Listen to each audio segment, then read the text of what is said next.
Udah itu Pak Boy ya? Pak Boy. Bukan. Good boy. Good boy. Good boy.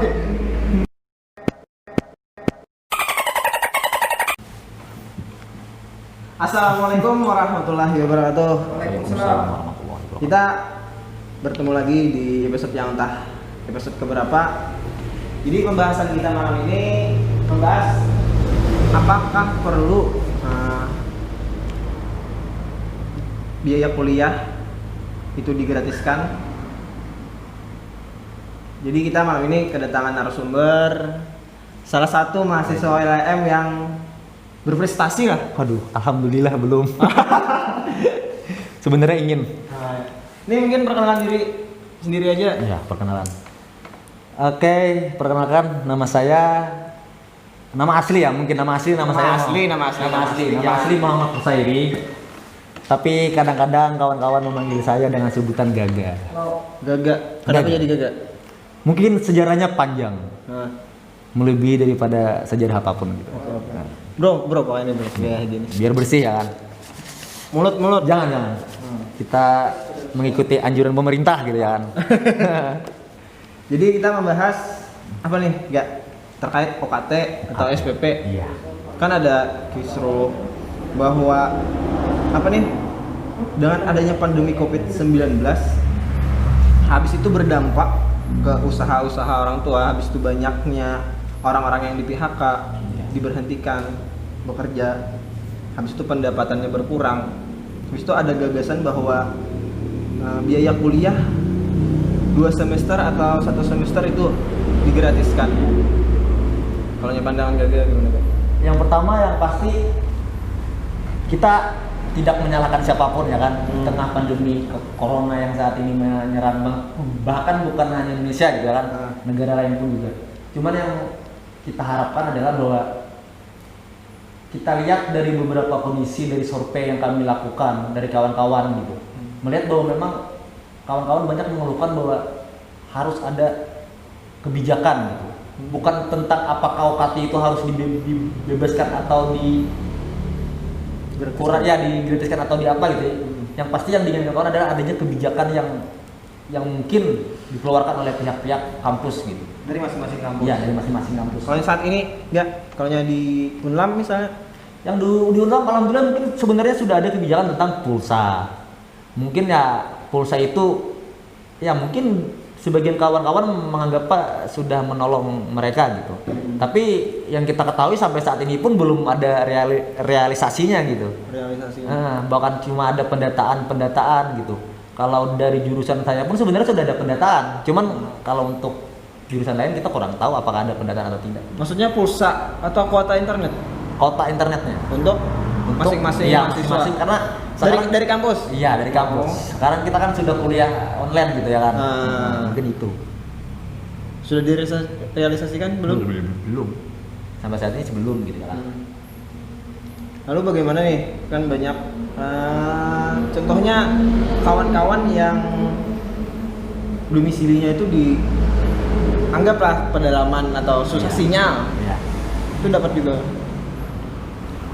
Jadi sebenarnya sebelum pandemi ini menyerang, sebelum kawan-kawan mendapat pemberitaan kuliah online, sebenarnya kawan-kawan banyak yang salah menafsirkan bahwa kita disuruh belajar di rumah atau kuliah online itu bukan berarti kita harus pulang ke kampung halaman gitu. Artinya kita tetap standby di Banjarmasin dengan catatan kita tetap kuliah online gitu. Cuman banyak kawan-kawan yang menafsirkannya bahwa karena disuruh kuliah online ya daripada di Banjar gitu ya kan, di Banjarmasin gitu ya kan, lebih baik kita pulang ke kampung halaman gitu. Akhirnya mereka pada pulang dan ternyata di kampung pun sinyal sulit. Akhirnya itu yang membuat kendala. Sama dengan tugas-tugas yang mungkin kawan-kawan semester yang di bawah saya gitu ya kan. Kalau saya sudah masuk semester akhir nih. Yang di semester di bawah saya mungkin mereka berpikir bahwa kuliah online ini terlalu banyak tugas. Iya, itu sebenarnya yang menjadi seperti kawan-kawan itu banyak merasakan hal yang tugas online. Ini kembali kita ke masalah digratiskannya atau tidak, Iya. atau tunjangan. Iya. Kalau dari Gaga tadi kan itu kampus harus memberikan kebijakan atau apa sejenis keringanan. Iya. Empati Iya. terhadap mahasiswa. Ya. Ada dari Unlam sendiri ada sudah perencanaan ke arah sana nggak? Sebenarnya dari yang saya lihat, dari yang saya dengar, sebenarnya Unlam juga ada ingin seperti itu gitu ya kan.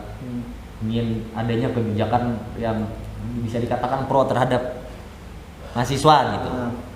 Cuman ya yang harus kita bawahi lagi bahwa ini akan dibawa seberapa serius gitu ya kan untuk perencanaan ini. Artinya kalau memang nanti ada kebijakan, kawan-kawan kampus ya, kawan-kawan mahasiswa di kampus siap menunggu gitu.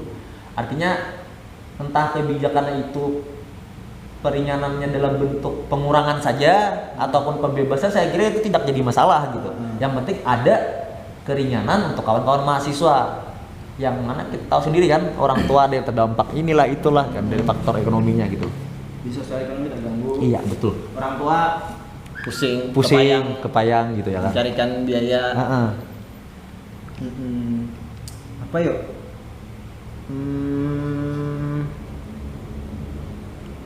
Kalau kawan-kawan mahasiswa ada menuntut itu nggak di kampus? Kan tadi ada bilang kami kan tadi Gaga bilang kami sudah memikirkan hal itu. Ya. Sebenarnya kami itu siapa gitu? Sebenarnya kami ini adalah segolongan orang-orang yang sebenarnya prihatin gitu terhadap keluhan-keluhan kawan-kawan yang lain. Artinya meskipun kita memiliki lembaga-lembaga yang sebenarnya mewakili kita gitu ya kan, sebenarnya kita juga sebagian sudah ada yang menyampaikan ke sana melewati aspirasi gitu ya kan. Ada yang melewati badan eksekutif juga, ada lewat DPR-nya juga. Cuman kadang kawan-kawan juga berpikir bahwa kita tidak semata-mata selalu mengharapkan orang lain bergerak gitu. Kenapa kalau kita bisa kenapa tidak gitu kan? Akhirnya ada sebagian kawan-kawan yang mencoba untuk gimana nih kalau kita bikin redaksi seperti ini untuk sebuah tuntutan gitu. Jadi akhirnya yang saya ketahui sampai sekarang sih sudah lumayan didengar juga gitu ya kan. Berarti sudah disampaikan. Kalau disampaikan secara langsung saya kira belum. Cuman hanya ada sedikit pendataan kepada mahasiswa kayak survei gitu ya kan. Bagaimana sih dampak keadaan keluarga kalian gitu. Akhirnya mungkin nanti itu yang akan kita jadikan bahan untuk kita menghadap pihak-pihak di atas gitu. Oh, jadi dari pihak kampus sudah ada melakukan pendataan. Iya, kalau dari mahasiswa yang kalau dari jurusan saya ya, entah jurusan lain atau kalau dari jurusan saya sudah ada. Bahkan langsung dari pimpinan jurusan gitu. Pimpinan prodinya gitu. Dia sudah mendata kami yang mana yang mengambil skripsi, mana yang tidak. Artinya kan sudah ada bayang-bayang nih. Meskipun apakah nanti ya atau tidak kita belum tahu gitu. Kalau kampus-kampus lain pernah doang nggak sudah melakukan hal itu? Kalau di yang Indonesia. Kalau saya yang lihat dari kalau kita lingkup seluruh ya, kalau di Indonesia saya kira sudah ada beberapa kampus yang menggratiskan untuk semester yang akan datang. Negeri, swasta? Negeri. Adapun kayak ITB ya kan, ada salah satu, terus ada juga salah satu kampus di Makassar gitu. Juga mereka juga menggratiskan untuk semester depan. Cuman tetap gitu, kita garis bawahi kenapa mereka bisa menggratiskan gitu. Kenapa? Jadi orang kenapa mungkin pernah memikirkan hal itu? Ya, mungkin satu ya.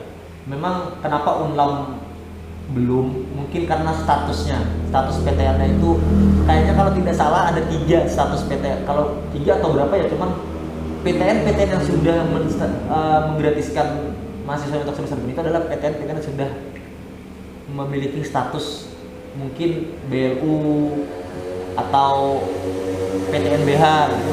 Yang mana Unlam itu belum punya status itu gitu. Artinya otonominya masih belum sepenuhnya diatur oleh Unlam sendiri, jadi diatur oleh negara gitu. Iya, kementerian gitu.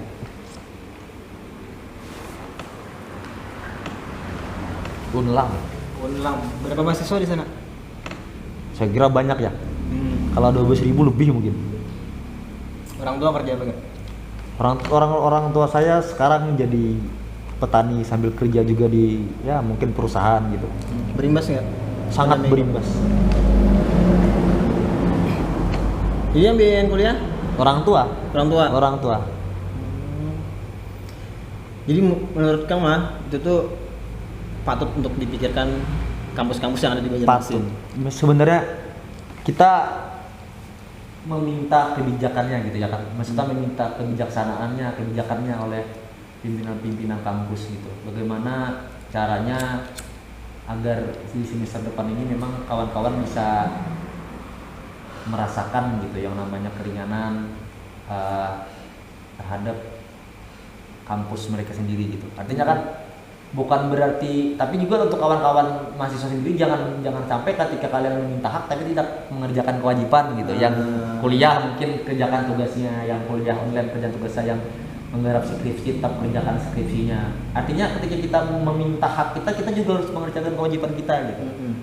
Tapi yang harus kita tahu sendiri bahwa setingkat kampus ataupun pimpinan rektorat pun mereka tidak bisa membahagiakan semuanya.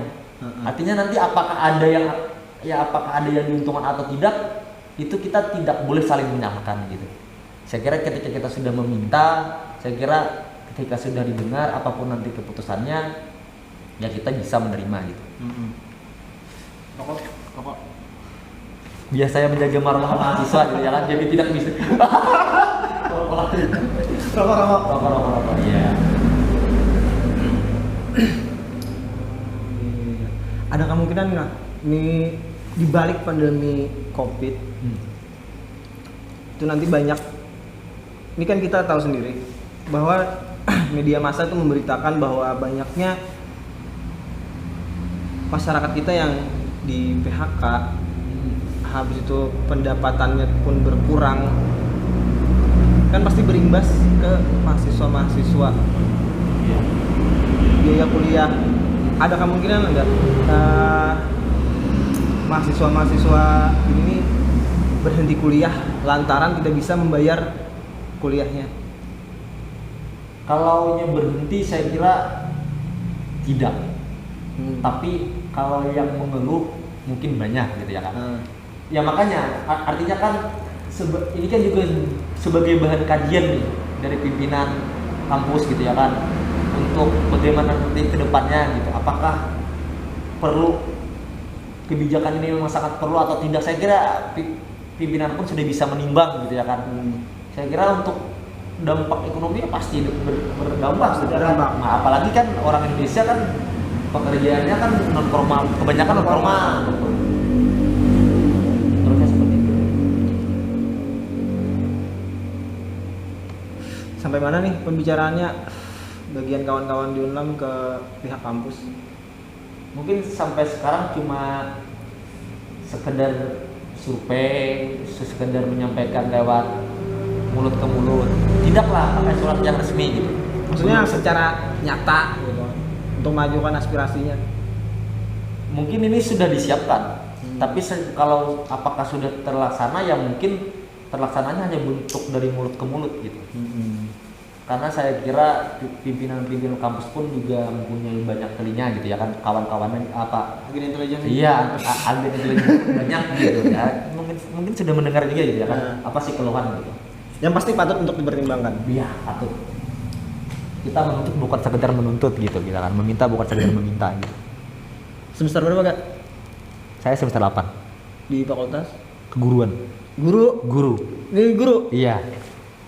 Guru. Dia guru. Oh, ada pertanyaan. Yang penting bukan guru cabul. Nanti bukan guru cabul. Iya. Sudah semester akhir. Semester akhir. Cita-citanya apa? Jadi polwan. Lagi SD saya cita-cita jadi polisi memang. SMP sudah mulai tahu pergaulan kan. Saya bercita-cita menjadi pilot. Setelah SMA saya berubah lagi cita-cita karena sudah mulai pergaulan bebas gitu ya kan. Saya menjadi penyanyi gitu. Pas waktu kuliah masuk di keguruan, akhirnya saya bercita-cita seperti itu. Mudah-mudahan jadi guru yang baik. Amin. Amin.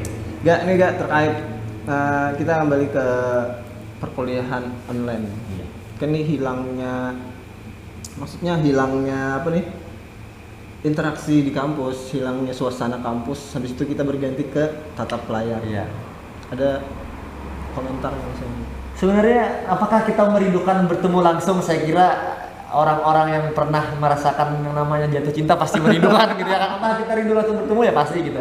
Apakah dengan kita lewat media sudah memenuhi kerinduan kita? Saya kira masih belum ya kan, karena belum. Artinya karena dengan kuliah online ini, pertama kawan-kawan sebenarnya apakah kita menolak untuk kuliah online? Saya kira tidak. Karena memang kemajuan zaman kan, teknologi semakinnya gitu.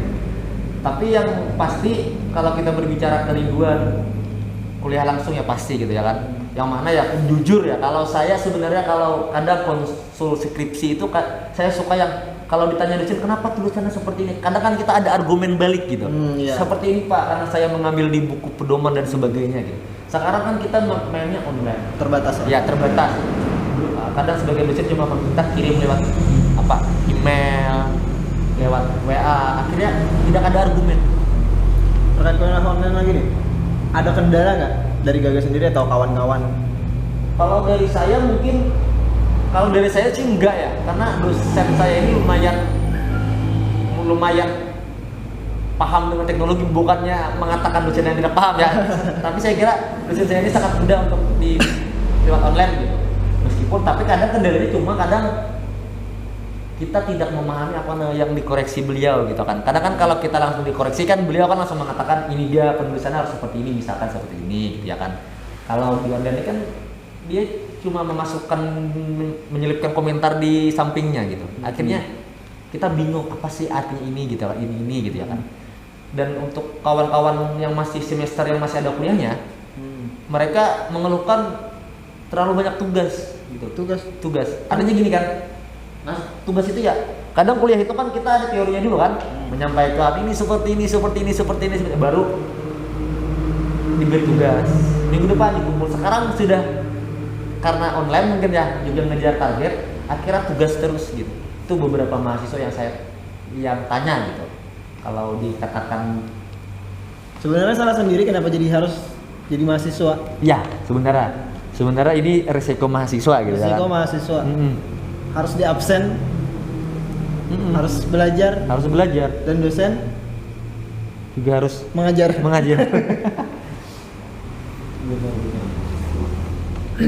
Mungkin nggak nih kita terakhir ada pesan nggak buat kampus, khususnya kampus yang ada di Banjarmasin? Saya kira untuk kawan-kawan, bukan kawan-kawan ya. Ya untuk kawan-kawan juga, untuk kawan-kawan ya. Dari kampus dulu, kampus. Oh, dari kampus aja. Kampus dulu, Oke. di situ kita kawan-kawan. Saya karena terlalu banyak kawan gitu ya kan. Wih. Ya, untuk kampus mungkin gini. Untuk kampus saya kira kami sangat menunggu kebijakan pihak kampus gitu. Terkait semester depan ini harus seperti apa. Karena saya tidak mau berpanjang lebar apakah mahasiswa, orang tua mahasiswa terdampak ekonomi. Saya kira pihak kampus pun sudah tahu gitu ya kan bagaimana keadaan negara kita sekarang gitu. Artinya kami mengharapkan kebijakan yang benar-benar konkret, yang pro terhadap mahasiswa gitu. Entah itu akan diuntungkan semuanya atau tidak, itu silahkan. Yang penting kita di sini sudah menyuarakan daripada aspirasi kawan-kawan semua gitu. Untuk kawan-kawan, ya tetap semangat sama olahraga. Tetap semangat. Kawan-kawan tetap semangat meskipun kita pandemi berjarak gitu ya kan. Karena menurut saya jarak itu tidak pernah ada. Apa ya? Pertemuan dari perpisahan itu terakhir karena perasaan. Iya. Jadi untuk kawan-kawan, meskipun kita berjarak, tetap pergerakan tetap harus jalan. Kita bisa menyampaikan aspirasi kita lewat online, lewat media sosial. Artinya jangan sampai hanya karena pandemi kita, apakah karena pandemi ini pergerakan belum mati? Tidak gitu. Jadi untuk kawan-kawan tetap bergerak, perjuangkan yang memang harus diperjuangkan. Jangan sampai kendor. Jangan sampai apa yang kendor? Perjuangannya. Oh, perjuangannya. Oke. Pesan untuk pacar. Untuk pacar. Punya pacar? Alhamdulillah punya. Di mana diamnya? Di Kalimantan Tengah. Oh, Ya katakan Kalimantan Tengah sama, punya kamu juga Kalimantan Tengah Mas ya? Oh, sama. Iya. Berarti kalian berdua itu fuckboy ya? Pak Bukan. Good boy. Good boy. Good boy. Good boy tapi predator. Predator. Oke, mungkin mungkin itu aja podcast malam ini. Kita bertemu di episode berikutnya. Ini apa channelnya? Sudah ada namanya? Ada. Ada, channelnya ada namanya. Gini tuh aja. Assalamualaikum warahmatullahi wabarakatuh. Iya, Salam olahraga. Oke. Peace.